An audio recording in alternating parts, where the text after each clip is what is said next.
పిల్ల పల్లెరు కాయ సూపుల్లా సిక్కి అల్లాడి నానేసే పల్లా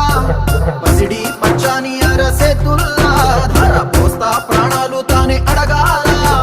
సీతా